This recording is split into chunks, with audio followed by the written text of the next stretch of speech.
I have this God denialist, thick-headed fan named atheist, he calls himself. Particularly hard-headed young man. And I made a video responding to one that he made quite some time ago and dorked him pretty bad. I think I embarrassed him because he's been working pretty hard to come after me.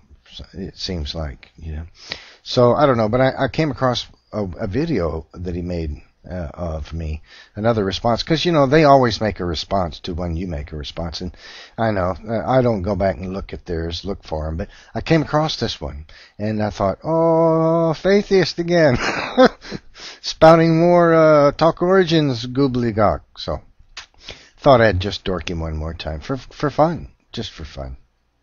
The catastrophic formation of mountains and the subsequent return of the sea into its oceanic basin would have released tremendous amounts of heat and kinetic energy, enough to boil the oceans and metamorphose the minerals in the mountains. Nonsense. I guess you've never heard of the Ring of Fire, the volcanoes that line the continents on the west side. And metamorphose the minerals in the mountains. Precious stones like diamonds, rubies, and emeralds are found inside and underneath mountains.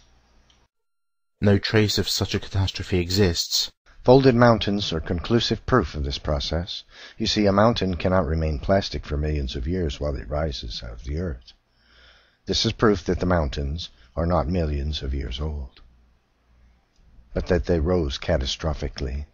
Formation of mountains during the flood does not explain the fact that different mountains are different ages.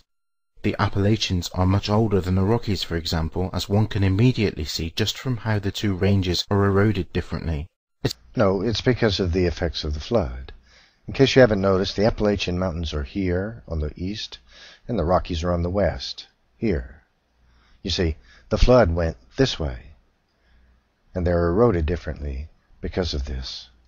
You see, the water and sedimentary material that flowed across the continent was going in the direction of the arrow. Now look at the angle of those mountains. Can you see why they might have eroded differently? You don't investigate anything. You're ignorant. There was much more water in the earth than there is. The creationist makes this assertion like every other assertion he has ever made, without providing any evidence. Oh, we even know where the water came from. You see, God split the earth open, and that created the mid-Atlantic ridge, and there's water still coming out of it. And I will state it again here, as I did in my original series, that the United States Geological Survey and several scientific journals, including Nature, carry the requisite knowledge of water sources on this planet, including that which is locked away in a mantle. Despite the creationists' initial claim in the Educating the Dodo series, none of this is secret or hidden information. All of it is available to the public, and when it is properly examined, it refutes the creationists' claims that there is enough water to cause a global flood, especially when you take into account what I mentioned before about plate tectonics, kinetic energy, and heat release. Well, you're a very dense young man, so we'll rehash this with the same evidence I provided before. This is a seismographic image of the interior of the Earth. The yellow and red areas are water, trapped inside stone. It's really water.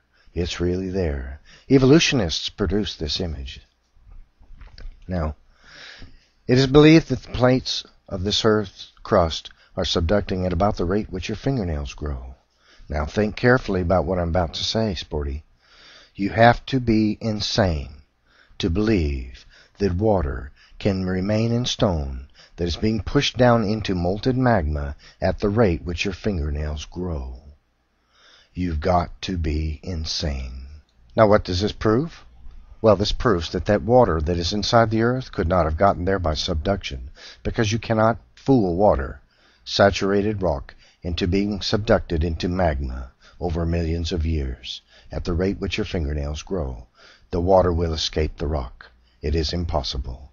And it also proves that the water that is deep inside the earth, wrapped even around the outer core of the earth, was there when this planet was created, because it could not have gotten there by subduction at the rate which your fingernails grow.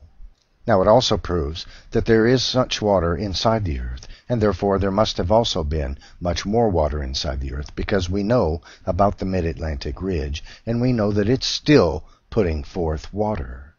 Now because you're so dense, I'll tell you again what I told you before. Do you see the yellow anomaly wrapped around the outer core of the earth? That's an Arctic Ocean's worth of water by itself.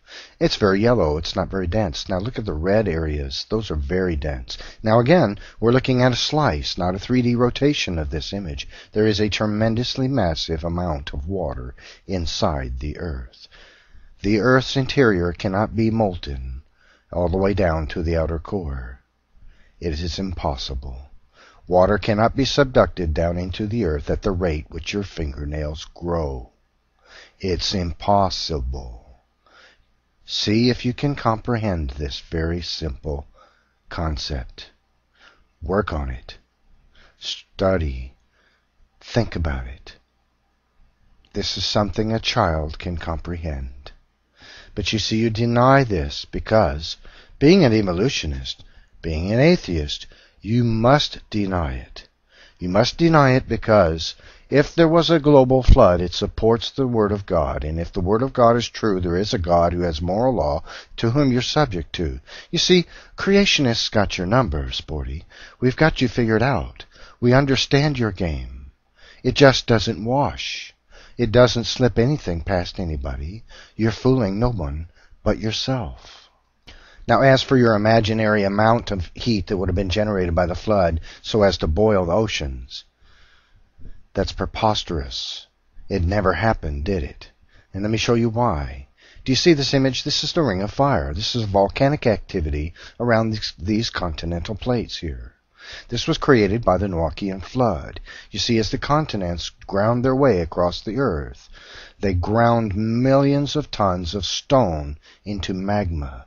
It created a tremendous amount of heat. The continents are very thick and very heavy, you see. If you grind something that heavy across the surface of the earth, you're going to grind a whole lot of stone into molten state. I mean, it doesn't take a genius to figure this out. Take two stones and rub them briskly against each other for just a moment and feel the heat. It will get so warm you cannot hold the stone if you do it for just a minute. Now imagine untold tons of stone grinding their way across the continents, across the earth. What you're going to get is molten stone.